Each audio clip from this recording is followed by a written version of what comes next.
Well, last week we started a new sermon series on living as disciples for the transformation of the world. And we looked last week at the parable of the Good Samaritan and what we can learn about being a disciple from the Good Samaritan are two things. That first, we are called to be neighbors to everybody.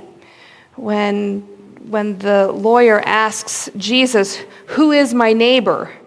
he was really asking, who's not my neighbor? Who do I not need to worry about? Who do I not need to love?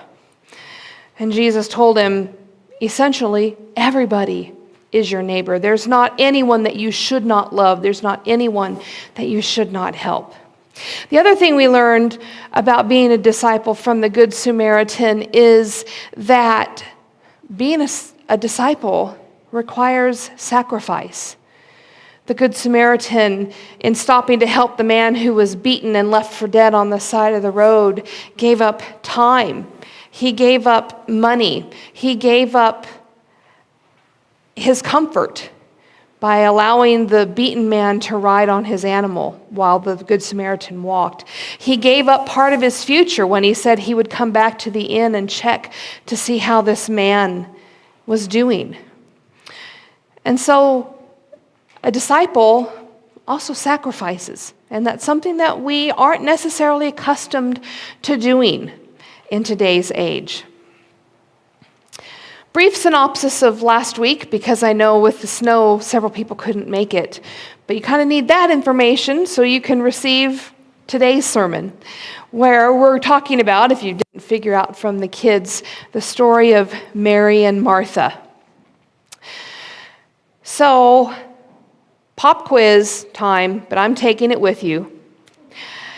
How many of you here today have a problem with getting distracted? Oh, wow. Okay, you notice my hand's up too. Seems like something that many of us deal with. Many of us are just like a character I want you to watch on the screen in this little video clip. Speak! Hi there. Did that dog just say hi there? Oh, yes. Brad!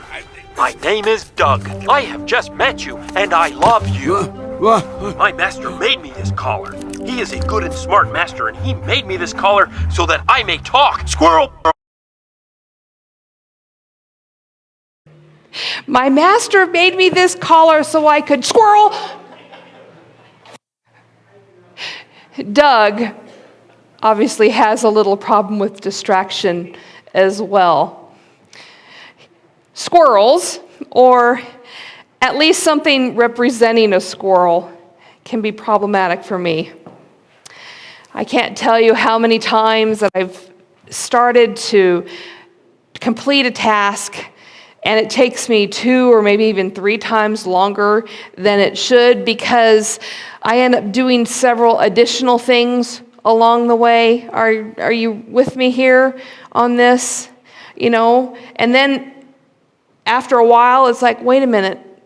I came in here into this room for a specific reason. What was it? Because I've forgotten because of all the extemporaneous things I did along the way. Sermon writing is the biggest challenge for me with distractions. If I try to do it at home, in the back of my mind, I'm thinking, oh, I've got to go do that laundry. Oh, there's dishes in the sink, which I'm going to be honest, or else my husband will call me out. The dishes, I think about them, but do I do them? No. Or I'm thinking, oh, I need to go do that, or I need to go do this. And so I get up from writing the sermon and go and do that and come back. And then a few minutes later, there's another something else that pops into my mind. So that's what happens when I do it at home. If I try to write my sermons here, the phone rings, someone pops into the office, sticks their head in, we start talking. So I usually end up either going to a coffee shop or maybe one of the cubicles at the library where I can just sit down, zone out of everything, and focus on writing my sermons. The culture that we live in today is filled with plenty of distractions. We have our devices, we have our phones, any number of electronic gadgets that remind us in the back of my head, oh, you better check your email. Or, gosh, it's been about 2 minutes since I've updated my social media status. That's for a certain demographic sitting here and up there.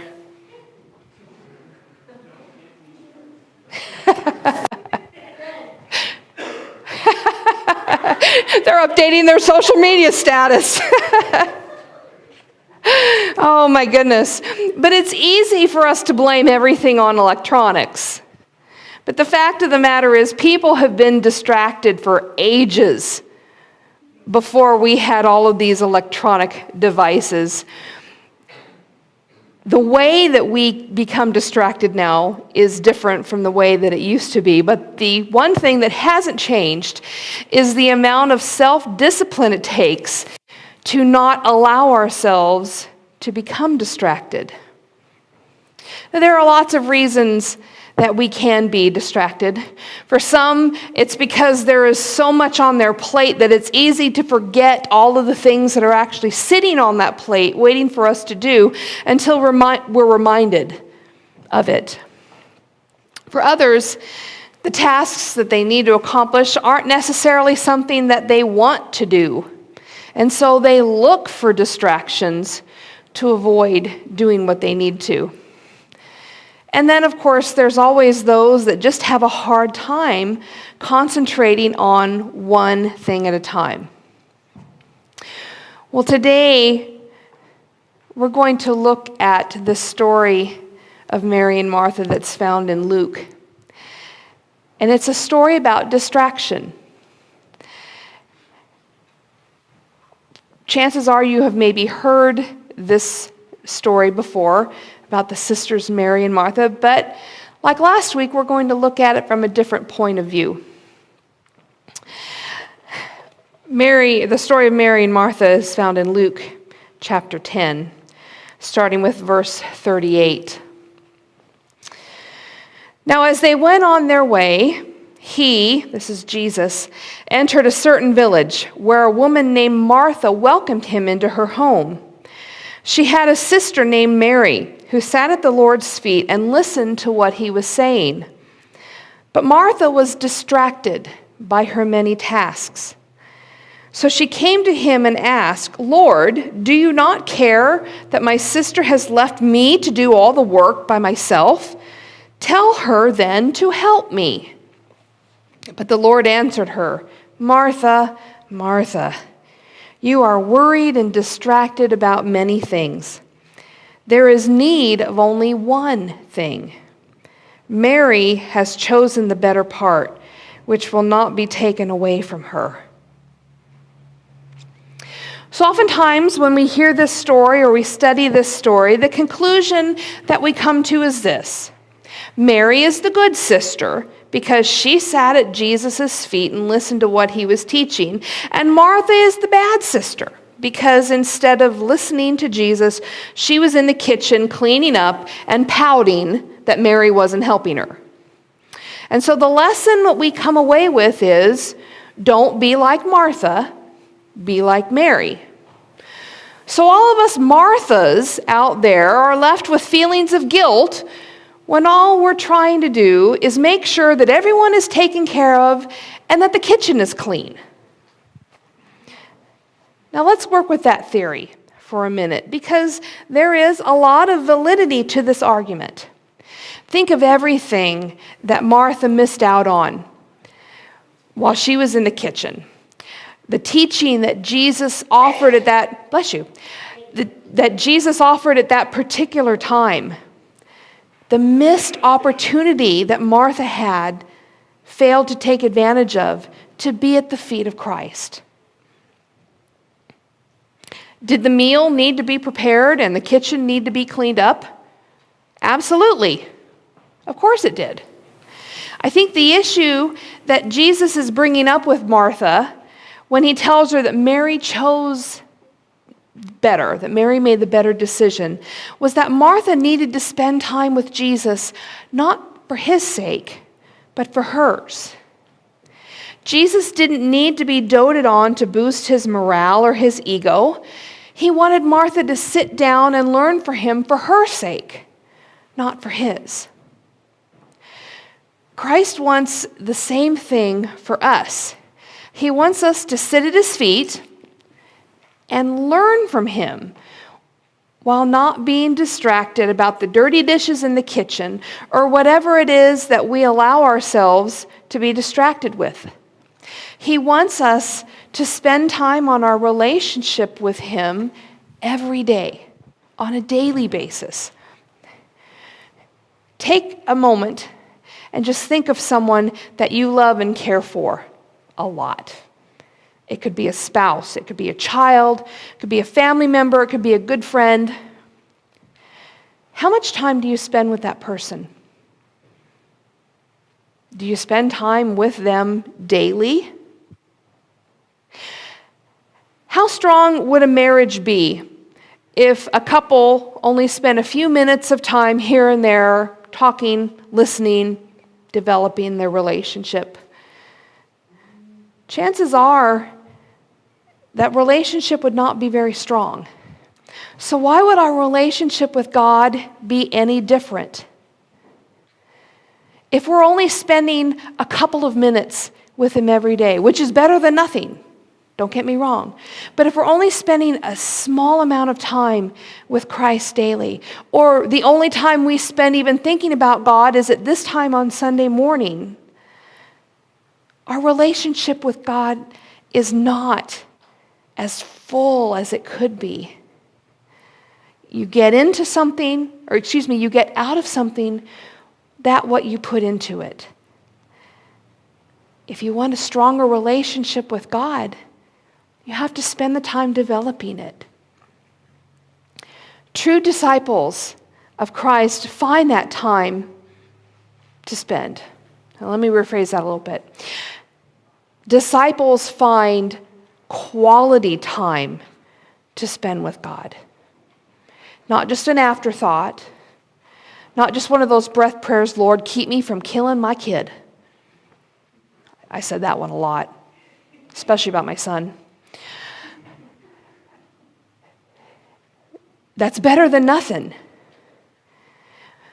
But spending 30, 40, 60 minutes with God, quality time, learning from his feet, or learning at his feet by studying his word, praying with him, conversing with him, listening, that is going to be the much more full relationship.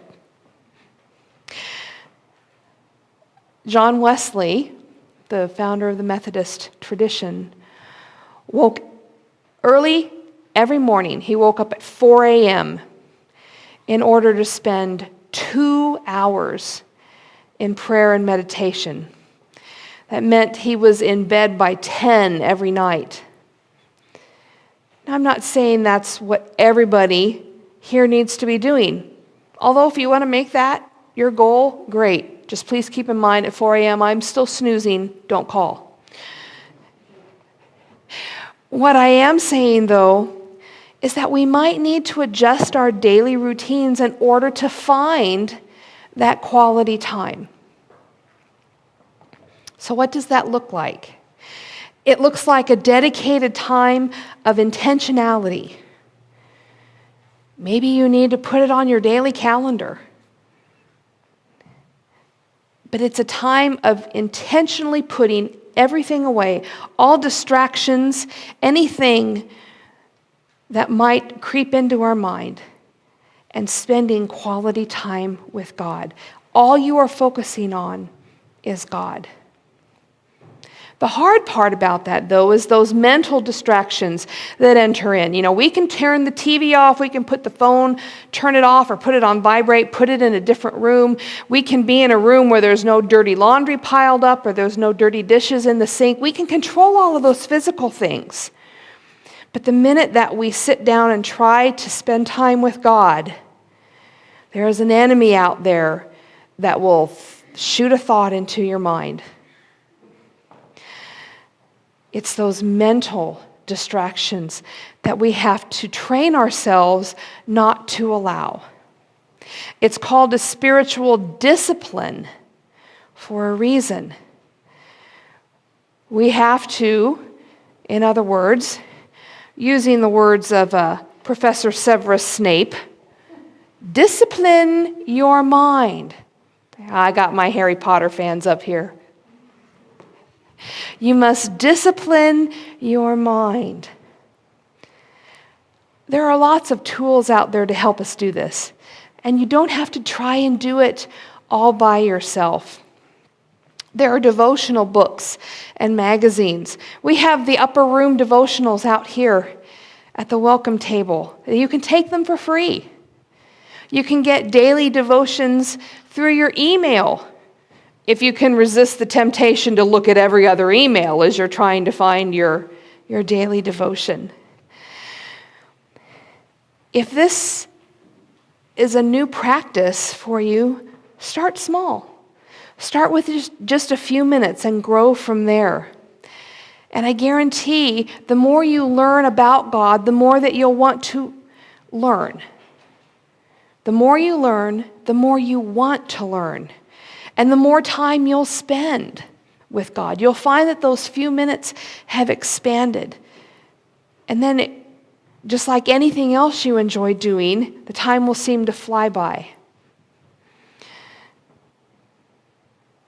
Don't get discouraged by something you don't understand. That's what I hear a lot. Well, I try to sit down and I read the Bible and then I don't understand it, and so it just bums me out, and so I give up. Don't give up.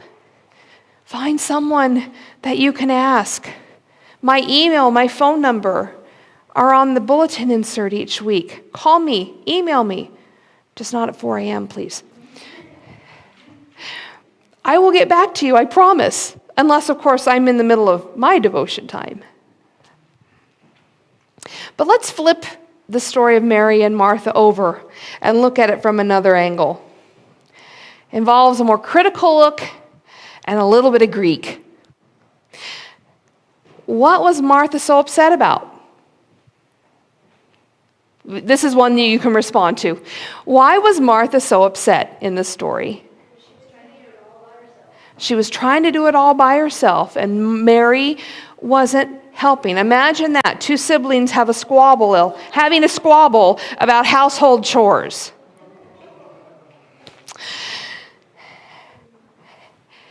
That's what we tend to think about this story. But if we look at what is actually written, what I actually read, Luke never mentions a meal. Now, could that have been what Martha is doing? Absolutely. That would have been the custom at the time. You welcome someone into your house, you feed them. That's why we have all of the jokes about Jewish hospitality, and that they would welcome a guest, and everything in the household for that time that the guest was there revolved about welcoming them and doing whatever needed to be done to make them feel comfortable. So yes, Martha very easily could have been preparing the meal and having to deal with all the kitchen duties. And some translations of the Bible do actually mention a meal. The Common English translation says, Martha was preoccupied with getting everything ready for their meal. The version I read from was the New Revised Standard, and it said, Martha was distracted by her many tasks. So which way is it? We have to go to the original Greek to find out. Luke uses a very technical term to describe Martha's work. It's Diakonya. That's what it looks like in the Greek language. And there are actually several definitions of this word. The first is service, ministering, especially of those who execute the command of others. The next one is, to those who by the command of God proclaim and promote religion among mankind. This Greek word, is where we get the English word deacon from. So that definition leads to the deacon. The third definition, the ministration of those who render to others the offices of Christian affection, especially those who help meet need by either collecting or distributing of charities. The fourth is the office of the deacon in the church. And the last definition, the very last one, 5 of 5, the service of those who prepare and present food. So there's a lot of other definitions that come before that idea of serving food. Now, Luke uses Diakonya 8 times within the book of Luke and Acts. And 6 of those 8 times it's used in the context of service or ministering, participating with others in the leadership and ministry in the church and the proclamation of the gospel. So when Luke uses this word, usually it's not about cooking and preparing and cleaning up a meal. Could Martha's activity have been the domestic activity? Sure. But it may well have been that Martha is distracted by all of the ministry tasks that she is responsible for. Chances are it wasn't just Mary and Martha and Jesus in that house. There could have been a lot of people that Martha was looking to serve the needs of that day in ways that went beyond cooking a meal. So it could be that Martha's complaint isn't that Mary's not helping with the meal. It's that Mary is not helping with the ministry that Martha's trying to accomplish. So if we look at this story from that point of view, what can we learn about being a disciple? Perhaps it's this. We shouldn't strive to be Mary or Martha. We should strive to be Mary and Martha. Discipleship involves more than just sitting at the feet of Jesus. It involves being a part of the work of ministry. Now, not all of us are called to be pastors, but we are all called to be ministers of the gospel. People who do the work of God's kingdom. There is a time to sit and be with God, and then there is a time to get to work. It's not either or, it's both and. And there is lots of work to be done.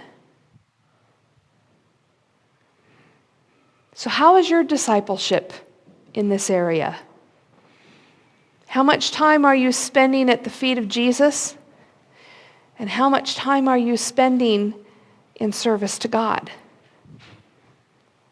Disciples do both. So let's go be Mary and Martha. Amen.